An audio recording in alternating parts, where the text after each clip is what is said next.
तो हम आज शुरू करेंगे अपना थर्ड यूनिट क्लास 12th का, वो है हमारा इलेक्ट्रोकेमिस्ट्री।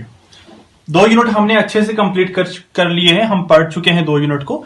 तो ये हमारा तीसरा यूनिट है इलेक्ट्रोकेमिस्ट्री। तो आइए हम शुरू करते हैं इंट्रोडक्शन इलेक्ट्रोकेमिस्ट्री की, और कुछ डेफिनेशंस जो हम बेसिक हैं इस यूनिट का वो डिस्कस करेंगे हम इस लेक्चर में। चलिए देखते हैं इलेक्ट्रोकेमिस्ट्री क्या होता है। देखिए वर्ड इलेक्ट्रोकेमिस्ट्री सामने सामने मेंशन्ड है कि वर्ड जो इलेक्ट्रोकेमिस्ट्री है कहीं 2 वर्ड से मिलकर बना होगा। एक electro means electric current, electro का मतलब हम बोल सकते हैं शायद कोई इलेक्ट्रिक करंट की बात चल रही होगी, और केमिस्ट्री से शायद हम कहीं बोल सकते हैं कुछ केमिकल रिएक्शन की बात हुई हो रही होगी यहां पे। तो ये इन 2 वर्ड्स का कुछ कॉम्बिनेशन होगा इलेक्ट्रोकेमिस्ट्री में।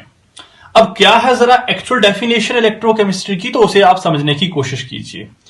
देखिए इलेक्ट्रोकेमिस्ट्री में हम देखते हैं रिलेशनशिप, हम देखते हैं क्या रिलेशन है हमारा इलेक्ट्रिकल करंट और केमिकल रिएक्शन के बीच, या आप ऐसा भी बोल दीजिए कि क्या रिलेशन है हमारा इलेक्ट्रिकल एनर्जी और केमिकल एनर्जी के बीच। इलेक्ट्रिकल एनर्जी और केमिकल एनर्जी के बीच का जो भी रिलेशनशिप होगा वो हमने इस यूनिट के अंडर डिस्कस करना है, जिसका नाम है इलेक्ट्रोकेमिस्ट्री।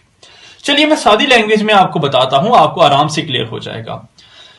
देखिए इलेक्ट्रोकेमिस्ट्री हमें यह बताती है कि कैसे केमिकल एनर्जी से या केमिकल रिएक्शन से हम इलेक्ट्रिक करंट जनरेट करते हैं। क्या बोला मैंने कि कैसे केमिकल रिएक्शन से या केमिकल एनर्जी से इलेक्ट्रिक करंट जनरेट करते हैं, या ये बात, या ये भी हो सकता है कि कैसे इलेक्ट्रिकल करंट का यूज करके हम केमिकल रिएक्शन करते हैं। कैसे इलेक्ट्रिक करंट का यूज करके केमिकल रिएक्शन की जाती है, या कैसे केमिकल रिएक्शन या केमिकल एनर्जी यूज करके हम इलेक्ट्रिक करंट जनरेट करते हैं। बस इस यूनिट में यही डिस्कशन होने वाली है। ठीक है, साइमल्टेनियस प्रोसेस चलता है यहां पे। इलेक्ट्रिक करंट से केमिकल रिएक्शन होगी, केमिकल रिएक्शन से इलेक्ट्रिक करंट जनरेट होगा। That is known as electrochemistry. तो इस यूनिट का इंट्रोडक्शन यही होगा, इलेक्ट्रोकेमिस्ट्री क्या है और उसकी डेफिनेशन यही है। ठीक है, कि केमिकल एनर्जी कैसे कन्वर्ट होती है इलेक्ट्रिकल एनर्जी में, एंड इलेक्ट्रिकल एनर्जी कैसे कन्वर्ट होती है केमिकल एनर्जी में, या इलेक्ट्रिकल एनर्जी का यूज करके कैसे केमिकल रिएक्शन को करवाया जाए। That is known as electrochemistry. तो ये था इंट्रोडक्शन, बेसिक सा जो हमारा हेडिंग होगा इस यूनिट का इलेक्ट्रोकेमिस्ट्री का। तो आइए देखते हैं कुछ टर्म्स को जो हमने इस यूनिट के अंदर डिस्कस करनी है।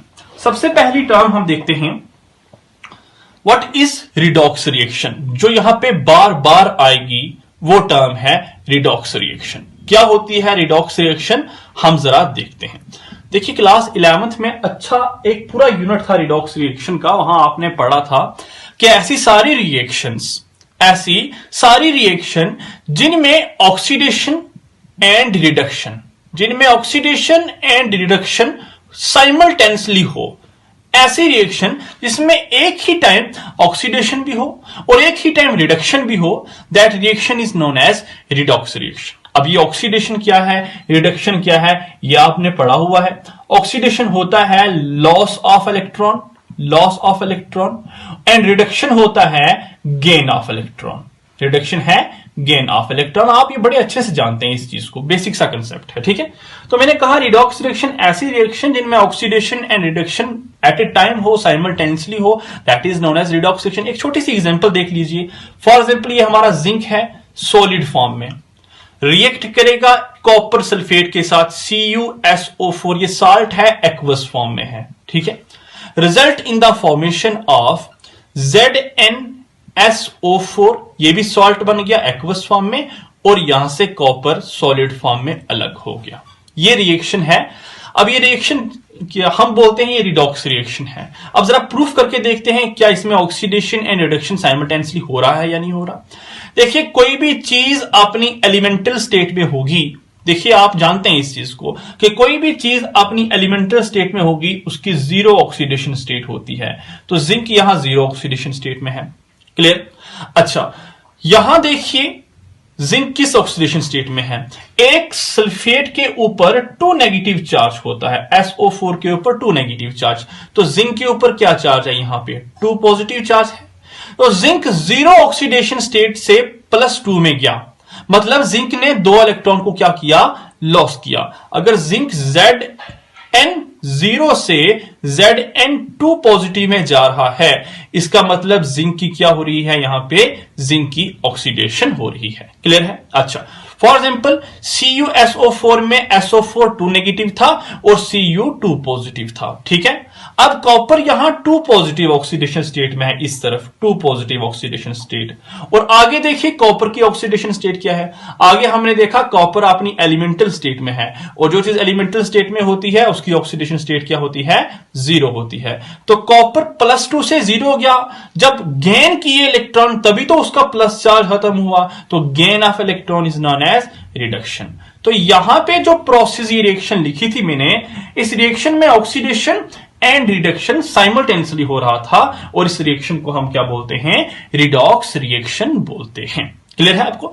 अब एक छोटी सी एक बात याद रखिए, शायद आपको याद रहेगी, आगे कहीं काम आएगी, और आपको मैं बताऊंगा कि ये बात मैंने उस टाइम क्यों बोली थी। देखिए, जब भी रिएक्शन होती है केमिकल एनर्जी रिलीज होती है। जब भी ये रिडॉक्स रिएक्शन होती है केमिकल एनर्जी 100% रिलीज होती है, और जिसको हम इलेक्ट्रिकल एनर्जी में कन्वर्ट करते हैं। आराम से केमिकल एनर्जी को हम इलेक्ट्रिकल एनर्जी में कन्वर्ट करते हैं, और ये वाला प्रोसेस, जिस प्रोसेस से केमिकल एनर्जी इलेक्ट्रिकल एनर्जी में कन्वर्ट हो, उस प्रोसेस या उस सेल को हम बोलते हैं इलेक्ट्रोकेमिकल सेल। याद रखिए, इलेक्ट्रोकेमिकल सेल, उस प्रोसेस या उस सेल का नाम है इलेक्ट्रोकेमिकल सेल। ठीक है, मैंने कहा जब भी रिडॉक्स रिएक्शन होगी केमिकल एनर्जी रिलीज होगी, जिसको हम इलेक्ट्रिकल एनर्जी में कन्वर्ट करते हैं by a suitable arrangement called electrochemical cell. तो इलेक्ट्रोकेमिकल सेल क्या हुआ? इलेक्ट्रोकेमिकल सेल ऐसे सेल हैं जिसमें हम केमिकल एनर्जी जो होती है हमारी, केमिकल एनर्जी जो होती है, केमिकल एनर्जी को हम कन्वर्ट करते हैं किसमें? इलेक्ट्रिकल एनर्जी में। This is known as electrochemical cell, और ये हमारा बड़ा ही इंपॉर्टेंट लेक्चर होगा इस यूनिट का। ठीक है, तो कुछ इंट्रोडक्शन में रिडॉक्स रिएक्शन की डेफिनेशन भी आई हमारी, तो कुछ डेफिनेशंस को देखते हैं। आइए शुरू करते हैं कुछ टर्म्स या कुछ डेफिनेशन को डिस्कस करना। चलिए, सबसे पहले जो हमारी टर्म है वो आइए देखते हैं इस यूनिट के अंदर, जो बड़ी इंपॉर्टेंट और बेसिक सी टर्म है, आपको आती भी होगी, फिर भी हम उसे रिवाइंड करने की कोशिश करते हैं। क्या है? कंडक्टर्स। चलिए, कंडक्टर्स क्या होते हैं वो हम देखते हैं। कंडक्टर्स, देखिए, कंडक्टर्स ऐसे सब्सटेंस हैं जो कि इलेक्ट्रिक करंट अलो कर सके, या जिनमें इलेक्ट्रिक करंट का फ्लो हो। ठीक है, उन्हें हम क्या बोलते हैं?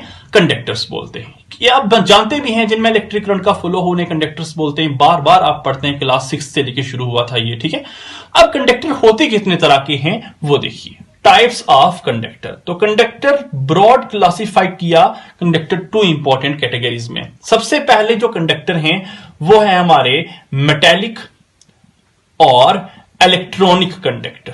पहली कैटेगरी है हमारी मेटेलिक, या हम उन्हें इलेक्ट्रॉनिक कंडक्टर भी बोलते हैं। तो क्या होते हैं मेटेलिक और इलेक्ट्रॉनिक कंडक्टर, जरा आप देखेंगे, समझेंगे। ठीक है, ऐसे सारे कंडक्टर जो कि इलेक्ट्रिसिटी को कंडक्ट करें विदाउट एनी डिकम्पोजिशन लिख सकते हैं आप, जो कि इलेक्ट्रिसिटी को तो कंडक्ट करते हैं विदाउट डिकम्पोजिशन, बिना डिकम्पोज हुए, उन्हें हम बोलते हैं मेटेलिक कंडक्टर। फॉर एग्जाम्पल हमारा मेटल हो गया। क्या आपको लगता है कि आप लोहे की तार लगाओ और लोहे की तार में इलेक्ट्रिकल करंट दो तो क्या वो इलेक्ट्रिसिटी या इलेक्ट्रिक करंट पास करेगा, डिकम्पोज होता रहेगा? आज आपने तार लगाई, 10 दिन के बाद आपकी तार पूरी की पूरी पिघल जाएगी, गल जाएगी, ऐसा तो नहीं हो सकता ना। आपने देखा होगा ये तारें वगैरह एटसेट्रा, वो तो मेटेलिक कंडक्टर की कैटेगरी में आती है। फॉर एग्जाम्पल मेटल हो गए, फॉर एग्जाम्पल अलॉयज हो गए, ये सारे के सारे हमारे, ग्रेफाइट हो गया, बेस्ट एग्जाम्पल है ग्रेफाइट। नॉन मेटल के साथ साथ ग्रेफाइट है, वो ग्रेफाइट क्या है? वो भी हमारा मेटालिक कंडक्टर की कैटेगरी में आता है, ठीक है, जो कि without any decomposition electrical current pass करवाएं या इलेक्ट्रिसिटी कंडक्ट करें, उन्हें हम मेटालिक या इलेक्ट्रॉनिक कंडक्टर भी बोलते हैं। अब इन्हें इलेक्ट्रॉनिक क्यों बोलते हैं, जरा देखिए, ये इलेक्ट्रिसिटी कंडक्ट करते हैं किसकी वजह से, bye the flow of electrons.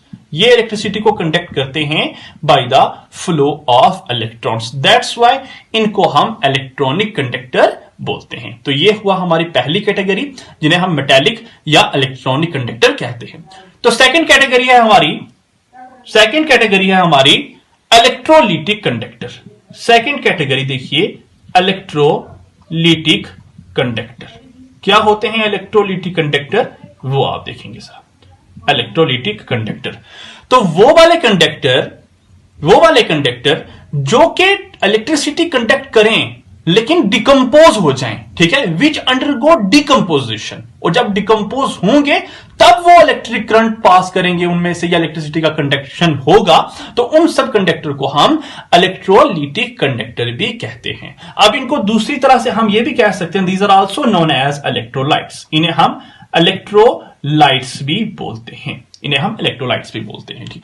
For example electrolyte की कुछ एग्जाम्पल बताइए। फॉर एग्जाम्पल हमारे एसिड्स हो गए, ठीक है, एसिड्स हो गए। फॉर एग्जाम्पल हमारे बेस हो गए, ठीक है। फॉर एग्जाम्पल हमारे साल्ट्स हो गए। ये सारे के सारे हमारे क्या होते हैं, इलेक्ट्रोलिटिक कंडक्टर होते हैं। अब इनमें कंडक्शन कैसे होती है, इनमें तो कंडक्शन फ्लो ऑफ इलेक्ट्रॉन की वजह से हुई, इनमें कंडक्शन होती है by the movement of ion या by the flow of ion, by the movement of ion. जैसे ही आयन्स होंगे, आयन मूव करेंगे और आयन के मूव करने से यहां पे इलेक्ट्रिसिटी कंडक्ट होगी। याद रखिए यहां डिकम्पोजिशन नहीं होती थी, यहां डिकम्पोजिशन होगी तभी इलेक्ट्रिकल कंडक्टिविटी या इलेक्ट्रिकल करंट फ्लो होगा, ऐसे फ्लो नहीं होने वाला।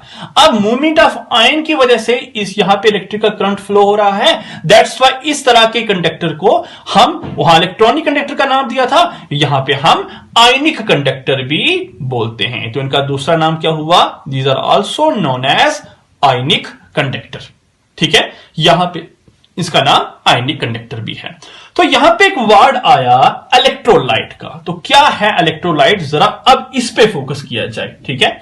ये तो क्लियर है, कंडक्टर दो तरह के हैं, metallic conductor, electrolytic conductor. Metallic conductor जो कि डिकम्पोजिशन ना हो फिर भी इलेक्ट्रिसिटी कंडक्ट करें, without any decomposition electricity conduct करें, फ्लो करें उनमें से इलेक्ट्रॉन का, तभी वो इलेक्ट्रिसिटी कंडक्ट होगी। यहां पे डिकम्पोजिशन होगी तभी इलेक्ट्रिसिटी कंडक्ट होगी। अब डिकम्पोजिशन होगी कैसे, डिकम्पोजिशन होने के लिए हमारा जो इलेक्ट्रोलाइट होना चाहिए वो होना चाहिए एक्वस स्टेट में, एक्वस स्टेट या मोल्टन स्टेट में, ठीक है। जब तक कोई एक्वस या मोल्टन स्टेट में नहीं इलेक्ट्रोलाइट होगा तब तक हमारी इलेक्ट्रिकल कंडक्टिविटी या कंडक्टेंस नहीं होगी, करंट फ्लो नहीं होगा। तो आइए शुरू करते हैं नेक्स्ट, ये इलेक्ट्रोलाइट क्या है, ये इलेक्ट्रोलाइट देखेंगे, इसकी डेफिनेशन को डिस्कस करेंगे, इलेक्ट्रोलाइट क्या है। अब चलिए, तो नेक्स्ट टर्म आई यहां से इलेक्ट्रोलाइट क्या है, तो देखते हैं हमारा इलेक्ट्रोलाइट, और इलेक्ट्रोलाइट में आगे डिटेल में डिस्कस करेंगे कि हमारा इलेक्ट्रोलाइट क्या आता है, उसमें पढ़ेंगे। देखिए, तो इलेक्ट्रोलाइट है ऐसा कंपोनेंट जो कि इलेक्ट्रिकल करंट को फ्लो कराए, कब, जब वो हमारा एक्वस स्टेट में हो या वो मोल्टन स्टेट में हो, ठीक है। तो इलेक्ट्रोलाइट है जो कि करंट तो फ्लो कराएगा, विच कंडक्ट इलेक्ट्रिक करंट बोल सकते हैं, ठीक है, विच conduct electric current either in aqueous state और मोल्टन स्टेट। एक्वस स्टेट में याद रखिए कि इलेक्ट्रोलाइट में वाटर ऐड किया होगा, मोल्टन स्टेट में विदाउट वाटर टूट जाए आयन में, ठीक है, that is known as molten state. मतलब ये कह सकते हैं कि इलेक्ट्रोलाइट तब ही इलेक्ट्रिकल करंट फ्लो करवा सकता है, तब भी वहां इलेक्ट्रिकल करंट फ्लो हो सकता है जब वो एक्वस या मोल्टन स्टेट में होगा, या जब वो आयनिक फॉर्म में होगा, ये भी आप बोल सकते हैं, ठीक है। तो ये है हमारा इलेक्ट्रोलाइट। अब इलेक्ट्रोलाइट जो होते हैं, चलिए, तो इलेक्ट्रोलाइट तो नॉन इलेक्ट्रोलाइट क्या होंगे जरा वो भी बताइए। नॉन इलेक्ट्रोलाइट ऐसे सारे हमारे जो कि इलेक्ट्रिकल करंट फ्लो नहीं करवाएं, जिनमें कोई भी इलेक्ट्रिकल करंट फ्लो ना हो, उन्हें हम नॉन इलेक्ट्रोलाइट बोलते हैं। तो नॉन इलेक्ट्रोलाइट की एग्जांपल क्या है, वो आपने देखा होगा सोल्यूशन में, मैंने बार बार कहा था शुगर की सोल्यूशन हो गई नॉन इलेक्ट्रोलाइट, ग्लूकोज हो गया नॉन इलेक्ट्रोलाइट, यूरिया हो गया नॉन इलेक्ट्रोलाइट, सुक्रोज हो गया नॉन इलेक्ट्रोलाइट। आपने डिस्कस किया था वेंट हाफ फैक्टर में आराम से। और इलेक्ट्रोलाइट मैंने कहा था आपको NaCl होते हैं, KCl होता है, ये आगे एग्जांपल में बताऊंगा जब इलेक्ट्रोलाइट में हम घुसेंगे आगे, ठीक है। तो इलेक्ट्रोलाइट जब भी होंगे वो इलेक्ट्रिकल करंट तो फ्लो करवाएंगे लेकिन एक्वस या मोल्टन स्टेट में करवाएंगे, ठीक है। अब इलेक्ट्रोलाइट भी दो इंपॉर्टेंट कैटेगरीज के होते हैं, ठीक है। इलेक्ट्रोलाइट भी दो इंपॉर्टेंट कैटेगरीज के हैं, वो कौन कौन से हैं? एक है हमारा स्ट्रॉन्ग इलेक्ट्रोलाइट, फर्स्ट कैटेगरी है स्ट्रॉन्ग इलेक्ट्रोलाइट, और सेकंड कैटेगरी है हमारी वीक इलेक्ट्रोलाइट, सेकंड है हमारे वीक इलेक्ट्रोलाइट। तो कौन से हैं स्ट्रॉन्ग इलेक्ट्रोलाइट, कौन से हैं वीक इलेक्ट्रोलाइट, जरा वो देखिए। देखिए वो वाले इलेक्ट्रोलाइट जो कि कंप्लीटली आयनाइज हो जाएं, 100% आयनाइज हो जाएं, या विच ऑलमोस्ट जितने थे सारे के सारे आयनाइज हो जाएं, ये भी बोल सकते हैं, उन इलेक्ट्रोलाइट को हम स्ट्रॉन्ग इलेक्ट्रोलाइट कहते हैं। फॉर एग्जांपल H2SO4 हो गया, ये एसिड है हमारा सल्फ्यूरिक एसिड, कंप्लीटली आयनाइज हो जाता है। फॉर एग्जांपल HCl हो गया, ये भी एसिड है हमारा, कंप्लीटली आयनाइज हो जाता है, ठीक है। फॉर एग्जांपल हमारा HNO3 भी हो गया नाइट्रिक एसिड, ये भी कंप्लीटली आयनाइज हो जाता है। फॉर एग्जांपल NaOH बेस है हमारा, ठीक है। फॉर एग्जांपल KOH बेस है हमारा, ये भी कंप्लीटली आयनाइज हो जाता है। फॉर एग्जांपल NaCl साल्ट है हमारा, KNO3 पोटेशियम नाइट्रेट साल्ट है हमारा। ये देखिए कुछ एसिड्स हैं स्ट्रॉन्ग एसिड, कुछ बेस हैं स्ट्रॉन्ग बेस, कुछ साल्ट हैं स्ट्रॉन्ग साल्ट, ये कंप्लीटली आयनाइज हो जाते हैं। दैट्स वाई हम इन्हें क्या बोलते हैं? स्ट्रॉन्ग इलेक्ट्रोलाइट बोलते हैं, जो कि कंप्लीटली आयंस में टूट जाएं और बड़ी इलेक्ट्रिसिटी कंडक्ट करें, ठीक है। इन्हें हम कहते हैं स्ट्रॉन्ग इलेक्ट्रोलाइट। तो वीक इलेक्ट्रोलाइट क्या हुए? ऐसे सारे इलेक्ट्रोलाइट जो कि कंप्लीटली आयनाइज ना हो, वो स्मॉल एक्सटेंट तक, कुछ हद तक आयनाइज हो, ठीक है, उन्हें हम बोलते हैं वीक इलेक्ट्रोलाइट। वीक इलेक्ट्रोलाइट में ये देखिए एसिड है हमारा CH3COH, जिसे हम इथेनोइक एसिड बोलते हैं, ठीक है। For example H3PO4 phosphoric acid बोलते हैं। For example carbonate H2CO3, for example NH4 ammonium hydroxide NH4OH। तो ये हमारे वीक इलेक्ट्रोलाइट की कैटेगरी में आते हैं। तो हमने देखा स्ट्रॉन्ग इलेक्ट्रोलाइट जो कि कंप्लीटली आयनाइज 100% डिसोशिएट हो जाए इनमें, और वीक इलेक्ट्रोलाइट जो कि कुछ हद तक डिसोशिएट हो, 100% डिसोशिएट ना हो, ठीक है। अब जरा खुद सोचिए, जो स्ट्रॉन्ग इलेक्ट्रोलाइट होंगे वो कंप्लीटली डिसोशिएट हो रहे हैं, जो वीक इलेक्ट्रोलाइट हैं वो कम डिसोशिएट हो रहे हैं। तो ये कितना डिसोशिएट होते हैं, कितना को पूरा डिसोशिएट हो रहा है, को कम डिसोशिएट हो रहा है, या हम कितनी हद तक डिसोशिएट हो रहे हैं, इस एक्सटेंट या इस हद के लिए एक नई टर्म यहां पे आई। उस टर्म का नाम है degree of dissociation, degree of dissociation, ठीक है। तो अब हम इस डिग्री ऑफ डिसोसिएशन में देखेंगे कि हमारा कितना इलेक्ट्रोलाइट डिसोशिएट हो रहा है, पूरा का पूरा डिसोशिएट हो रहा है या कम डिसोशिएट हो रहा है। तो डिग्री ऑफ डिसोसिएशन क्या है? उसे हम एक फॉर्मूला है अल्फा, उससे रिप्रेजेंट करते हैं, ठीक है। डिग्री ऑफ डिसोसिएशन अल्फा से रिप्रेजेंट करते हैं, और होता क्या है जरा वो देखिए। Alpha that is degree of dissociation होता है कि हमारे टोटल नंबर ऑफ मॉलिक्यूल, मैं समझाता हूं आपको, देखिए total number of molecule of electrolyte, कि कितने आपके इलेक्ट्रोलाइट के मॉलिक्यूल थे, और नंबर ऑफ इलेक्ट्रोलाइट which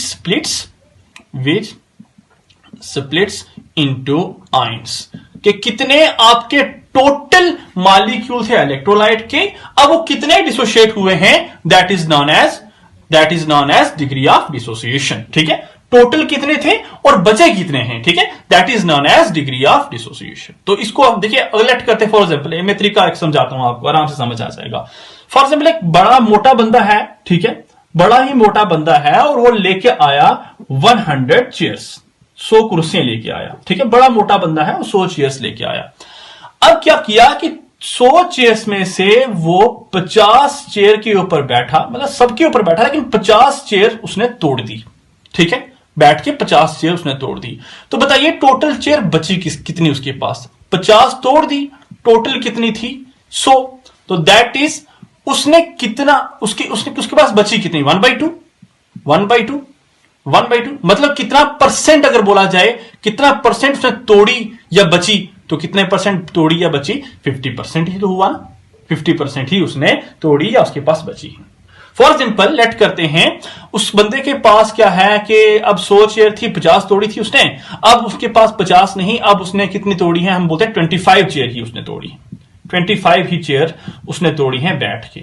तो जरा बताइए कितने उसने तोड़ी है 25, टोटल थी कितनी 100, तो क्या होगा उसका degree of dissociation of chair, वो होगा 25 डिवाइडेड बाय 100, किसके बराबर है 1/4। इसका मतलब यहां से उसने कितनी परसेंट तोड़ी है चेयर, तोड़ी है 25%, या हम बोल सकते हैं 1/4 पार्ट ही उसने तोड़ा है 100 चेयर में से, मतलब 100 चेयर में से उसने चौथा हिस्सा ही तोड़ा है उस चेयर का, that is known as degree of dissociation. ठीक है, फॉर एग्जाम्पल थर्ड लेट करते हैं उसने अब 10 चेयर तोड़ी हैं, ठीक है, लेट करता हूं मैं 10 चेयर तोड़ी हैं, ठीक है, तो हम बोलते हैं टोटल चेयर कितनी थी, टोटल चेयर थी उसके पास 100, तोड़ी कितनी उसने, तोड़ी है उसने 10, ठीक है, तो यहां से कर लीजिए इक्वेट 1/10, मतलब उसने 100 चेयर में से सिर्फ 10 ही तोड़ी, तो क्या हिस्सा आया 1/10, या उसे परसेंटेज में आप बोलिए तो परसेंटेज क्या है 10%, तो बोल सकते हैं उस बंदे ने सिर्फ 10% ही चेयर तोड़ी है, that is known as degree of dissociation. एक वे है समझाने का, अगर आपको क्लियर हुआ इसमें से, ठीक है, देख लीजिए। अब देखिए डिग्री ऑफ डिसोसिएशन, ये आपको क्लियर हुआ होगा, आई थॉट कि 100 चेयर थी, 50 उसने तोड़ी हैं, तो 50 अगर तोड़ी हैं तो टोटल कितनी तोड़ी है वो 50, टोटल थी कितनी वो 100, कितनी उसने तोड़ी 1/2, आधी तोड़ दी, आधी रह गई, दैट इज 50%। हाँ 25 उसने तोड़ी है, तो तोड़ी कितनी 25, टोटल कितनी 100, मतलब चौथा हिस्सा उसने तोड़ दिया, दैट इज 25%। तो आपको क्लियर हो चुका होगा कि डिग्री ऑफ डिसोसिएशन होता क्या है, चेयर से मैंने एग्जांपल लेके आपको बताया। अब ये alpha that is degree of dissociation, ये अल्फा की वैल्यू कहां से कहां तक होती है ये समझने की कोशिश कीजिए आप। अल्फा की वैल्यू कहां से कहां तक होती है, मान लीजिए कि एक भी चेयर नहीं तोड़ी उस बंदे ने, मान लीजिए एक भी चेयर नहीं उस बंदे ने तोड़ी, तो क्या होगा, टोटल एक भी नहीं तोड़ी डिवाइडेड बाय 100, दैट इज कितना आएगी अल्फा की वैल्यू, वो तो 0 आएगी ना, तो अल्फा की वैल्यू क्या है 0। सबसे कम तो यही हो सकता है, एक भी नहीं तोड़ी, ठीक है, तो सबसे कम वैल्यू है 0, तो अल्फा की वैल्यू 0 से शुरू होती है। अब मान लीजिए उस बंदे ने 100 की 100 चेयर तोड़ दी है, ठीक है, 100 की 100 चेयर तोड़ दी है, टोटल थी 100 और तोड़ी भी 100 है, तो अल्फा की वैल्यू क्या होगी, अल्फा की वैल्यू 1 होगी। तो अल्फा की वैल्यू 0 से लेके 1 तक वेरी करती है, उससे ज्यादा कभी नहीं हो सकती। ऐसा कभी हो सकता है कि बंदे ने 100 चेयर लाई और उसने 101 चेयर तोड़ दी, ठीक है, ऐसा तो नहीं हो सकता ना। तो अल्फा की वैल्यू 0 से 1 तक लाई करती है, यह बात आप याद रखिए। अब जहां जहां मैंने चेयर की बात की वहां वहां आप इलेक्ट्रोलाइट लगा लीजिए, ठीक है, जो हमारा स्ट्रॉन्ग इलेक्ट्रोलाइट होता है वो कंप्लीटली डिसोशिएट हो जाता है। अगर स्ट्रॉन्ग इलेक्ट्रोलाइट के 100 मॉलिक्यूल हमने डाले, 100 के 100 मॉलिक्यूल डिसोशिएट हो जाएंगे। तो स्ट्रॉन्ग इलेक्ट्रोलाइट के लिए अल्फा की वैल्यू क्या आएगी, वो अल्फा की वैल्यू आएगी 1। और वीक इलेक्ट्रोलाइट क्या होते हैं, जो कि कंप्लीटली डिसोशिएट नहीं होते। तो वीक इलेक्ट्रोलाइट के लिए अल्फा की वैल्यू क्या होगी, वो होगी लेस देन 1। वीक इलेक्ट्रोलाइट के लिए अल्फा की वैल्यू लेस देन 1 होती है, और स्ट्रॉन्ग इलेक्ट्रोलाइट के लिए अल्फा की वैल्यू कितनी होती है, इक्वल टू 1 होती है। बस ये एक बेसिक मैंने आपको समझाना था, आई होप क्लियर हुआ होगा थोड़ा आपको यहां से, ठीक है। तो हमने देखा स्ट्रॉन्ग इलेक्ट्रोलाइट के लिए अल्फा की वैल्यू और वीक इलेक्ट्रोलाइट के लिए अल्फा की वैल्यू क्या होती है। अच्छा जी, तो ये था हमारा डिग्री ऑफ डिसोसिएशन पे कंप्लीट, और हमने degree of dissociation strong electrolyte के लिए भी देखा, वीक इलेक्ट्रोलाइट के लिए भी हमने देखा। तो आइए अब लास्टली हम डिस्कस करते हैं कि कौन कौन से ऐसे फैक्टर हैं जिन फैक्टर पे हमारी इलेक्ट्रिकल कंडक्टिविटी, हमारे जो इलेक्ट्रिकल कंडक्टर की है वो डिपेंड करती है, ठीक है। किन किन फैक्टर पे इलेक्ट्रिकल कंडक्टिविटी हमारे इलेक्ट्रिकल कंडक्टर की डिपेंड करती है, वो फैक्टर हम देखते हैं यहां पे। तो हेडिंग लगाइए, factor affecting electrical conductivity of electrolytic conductor. चलिए, तो सबसे पहला फैक्टर हम डिस्कस करेंगे यहां पे, nature of electrolyte. Nature of electrolyte, सबसे पहला फैक्टर यह है कि इलेक्ट्रोलाइट का नेचर क्या है। देखिए इलेक्ट्रिकल कंडक्टिविटी का मतलब है कि कंडक्टिविटी होगी किसकी वजह से होगी, bye the flow of ions की वजह से होगी। आपने पढ़ लिया पहले, ठीक है। अब इलेक्ट्रिकल कंडक्टिविटी हो रही है फ्लो ऑफ आयन की वजह से, तो जितने ज्यादा हमारे greater the number of ions, जितने ज्यादा हमारे आयन होंगे उतना ही तो कंडक्शन होगा, greater will be the conduction या greater will be the conductivity. ठीक है, जितने हमारे आयन होंगे उतना ही कंडक्शन होगा। हम जानते हैं, अभी हमने 2 मिनट पहले देखा कि जो हमारे स्ट्रॉन्ग इलेक्ट्रोलाइट होते हैं वो कंप्लीटली डिसोशिएट कर जाते हैं। ठीक है, 100% डिसोशिएट कर जाते हैं, और जो हमारे वीक इलेक्ट्रोलाइट होते हैं वो कंप्लीटली डिसोशिएट नहीं करते। अब स्ट्रॉन्ग इलेक्ट्रोलाइट अगर कंप्लीटली डिसोशिएट करेंगे तो वो ज्यादा आयंस बनाएंगे ना, as compare to weak electrolyte. Weak electrolyte कम आयंस बनाएंगे, तो ज्यादा आयन कौन बना रहा है? स्ट्रॉन्ग इलेक्ट्रोलाइट बना रहा है। तो स्ट्रॉन्ग इलेक्ट्रोलाइट की इलेक्ट्रिकल कंडक्टिविटी ज्यादा होती है as compare to weak electrolyte. This is the first factor on which electrical conductivity depend, that is nature of electrolyte. Second category हम डिस्कस करते हैं, वो है हमारी nature of solvent. Nature of solvent, तो सॉल्वेंट के नेचर पे भी हमारी इलेक्ट्रिकल कंडक्टिविटी डिपेंड करती है। देखिए वो कैसे? देखिए बात सिंपल सी है कि जितनी ज्यादा आयोनाइजेशन होगी हमारे, आयोनाइजेशन मतलब आयंस बनेंगे, जितनी ज्यादा आयोनाइजेशन होगी हमारे इलेक्ट्रोलाइट की, ठीक है, जितनी ज्यादा आयंस बनेंगे हमारे इलेक्ट्रोलाइट के उतनी ज्यादा कंडक्टेंस होने वाली है। देखिए अब आयंस जितने बनेंगे वो किसमें बनेंगे? 2 तरह के हमारे सॉल्वेंट होते हैं, आप जानते हैं, एक सॉल्वेंट है पोलर और एक सॉल्वेंट है नॉन पोलर।